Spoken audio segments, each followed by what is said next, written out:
Welcome to Potato Soup. I'm your host, Superintendent Larry Davis. School lunch and breakfast are served to hundreds of Emory School District students and adults each school day. This process involves our 10 schools with their own kitchens, lead cooks, and dozens of lunch workers. It's a huge challenge to bring it all together. Supervising the Child Nutrition Program in the Emory School District is Janine Warren, who is our guest today on Potato Soup. So welcome, Janine. Thank you. To get started, why don't you tell us about your position as Supervisor of Food Services, and tell us a little bit about how long you've been doing this and what your primary responsibilities are. Okay. I started as supervisor in 1995. That was back when we used typewriters. I've been a lunch lady since 1986. My main priorities are to make sure that we follow the federal and state guidelines. I order, menu, and analyze all of the foods that we purchase. That's purchased foods plus commodities, USDA. That's a lot, and we have a huge warehouse for Yes. a lot of that, don't we? We do. At any given time, it has roughly $300,000 worth of food in it. Oh, wow. Would you explain why nutrition is so important in the overall education of our students? Without nutrition, their bodies and minds don't function at optimal ability. Also, studies have shown children perform and behave better when their tummies are full. I like the saying, you cannot teach a hungry child. That's a good saying, and a happy child is a well-fed child, That's a good one to also. be sure. So I know we've had a lot of programs in our schools that originate from the school itself. Please take a minute and tell us about some of these programs that schools are offering that enhance our breakfast and lunch experience for the students. Okay. At Emory High, they do 3 lines a day with 2 choices on each line. And I'm always telling parents that if your child can't find something that they like for lunch at Emory High, I don't know where they'll find it. Also at Cleveland Elementary, we're piloting a free breakfast program. We're going to run it till December to give us a chance to pull some numbers and figures together and to make sure that it's benefiting them and doing well for the school without putting our program into a financial burden.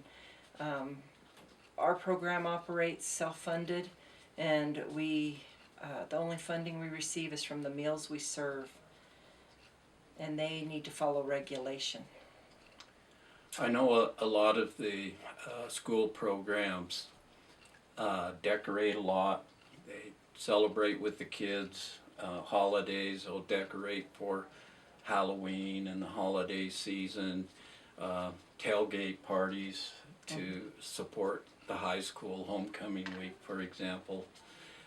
And last year, Donna Thomas from Castledale Elementary was our classified employee of the year, and I have been to that school when she is decorated, and it's just amazing. But that type of thing is taking place throughout the school district. Yes, it is, and Donna actually did a grandparents' day in May last year, and she fed 130 grandparents. Well, that's amazing. Yeah, to have that kind of turnout is awesome. It's fun for the kids.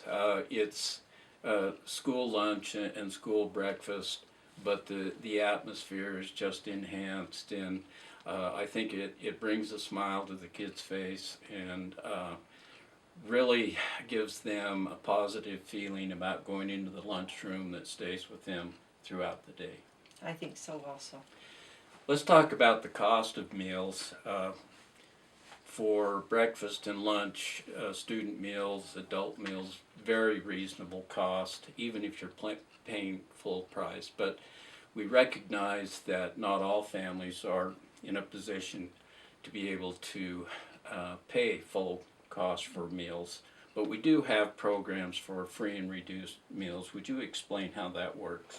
Yes, we do. The federal government sets up a free and a reduced guideline for us to follow. It's based on how many are in your household, the total household, and the income that household brings in to live on. Our Aspire program has a very simple online application. You just go in there, log into your student's account. You have to use an adult contact account. You can't use the students. But once you get in there, the application is very simple. You just follow down through the prompts and save it. It immediately comes to me, and within, I would say 24, but maybe give me 48 hours, it's been approved, and you can log back in and see what it's been approved for right there on your student's account. And I encourage everybody to fill out an application. If whether you think you will or won't qualify, the guidelines are very flexible to families, and a lot of people qualify for at least reduced, and that's 30 cents for breakfast and 40 cents for lunch. You just can't beat that.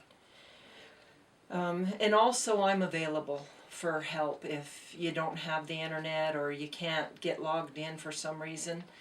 I'm always more than glad to help do that. And we also have an online payment program where you can go in to your student's account and their school and make a payment with a credit card or a bank account, anything you'd like to do there. That online payment plan is really nice. Yes. Those are conveniences for parents, keeping in mind that the most important thing is that no child goes hungry during the school day, and so we want to make these things available. Finally, Janine, looking ahead, and I know you're always trying to enhance the programs and the experience of child nutrition. What are some ideas that you have for the program that you would like to implement that might encourage participation from our students? You know, over the years we have tried just about everything you can think of. Food, giveaways, drawings.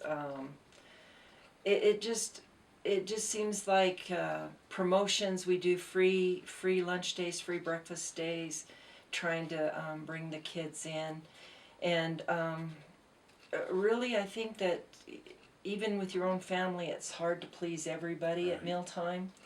And if they like what's on the menu, they're going to come and eat what's on the menu. We try to vamp it up every year, add something new or different or to the breakfast and the lunch program. My thoughts really are that if the children feel respect and love when they come into that cafeteria, that means more than a lot of games, fun and games right. that you can do. Yeah. And I think parents really do appreciate knowing that their child is being loved and respected and taught when they come into the cafeteria. Well, that's a good note to end on. I'd like to thank my guest today, Janine Warren, for being here, and thanks for all that you do to help the kids, especially with their nutritional needs, but also social and emotional needs as well. So that's all for this episode of Potato Soup, but we'll be back with another episode real soon. In the meantime, check out our district newsletter on the district website, emeryschools.org. Thank you, and remember, every day in the Emory School District has the potential to be a pretty great day. Thank you.